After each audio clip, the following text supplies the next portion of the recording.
Hello and welcome to another catch-up in the Aspin shed. We have progressed a little bit with the 4-cylinder engine build, and I'll show you what I've got so far. Having started on this engine, I've come to the conclusion that the effort and time required to make it is enormous. I think you could equate it with building a full-size model, well, full-size scale model of the Eiffel Tower out of nail clippings. So without any further ado, we'll have a look at what we've got so far. Last time I showed the test piece that I made in aluminium, and I think I showed the crank blank cut out of steel. But now we have got a crank blank machined up and 4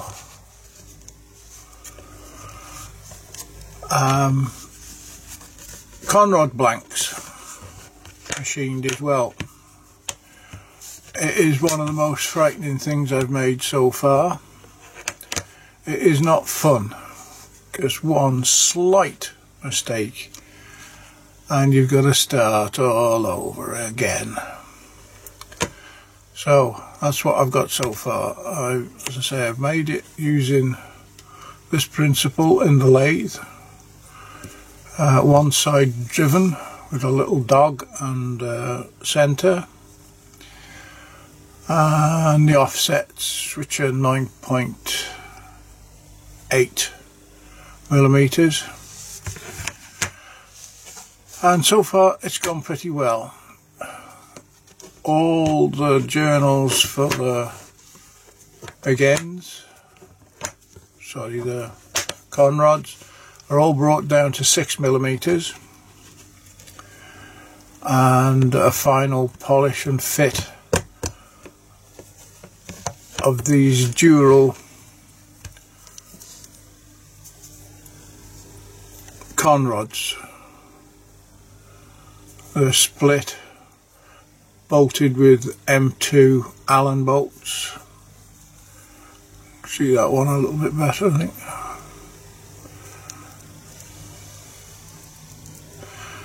The tolerance seems to be pretty good. There's no headaches in it, or at the moment I can't feel any play, but if there is, I can always take a cap off and put it on some fine emery and take a bit off just to adjust the tolerance so it's nice and firm. You can't move them a lot like that, but you can move them enough to bring them into tolerance.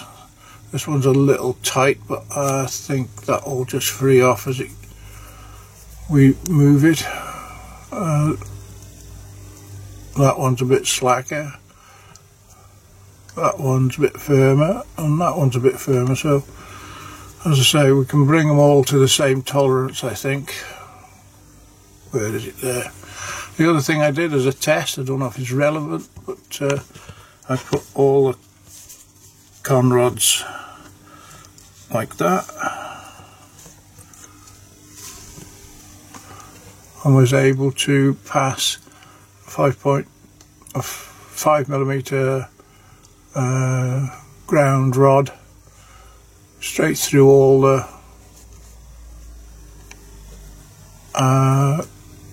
gudgeon pin holes. So it must be pretty well to spec for us to be able to line up to do all that. So the next job is going to be to bring these journals to 8 millimeter. I mightn't do anything with these two. I might just bring those two and the middle one to 8 millimeter, and I'm hoping to have a bearing on that one in the crankcase. I'm hoping to have 2 ball races on the ends. So I'll come back when I've done a bit more, and when I've boiled my head a bit more. So thanks for watching, and I'll come back soon.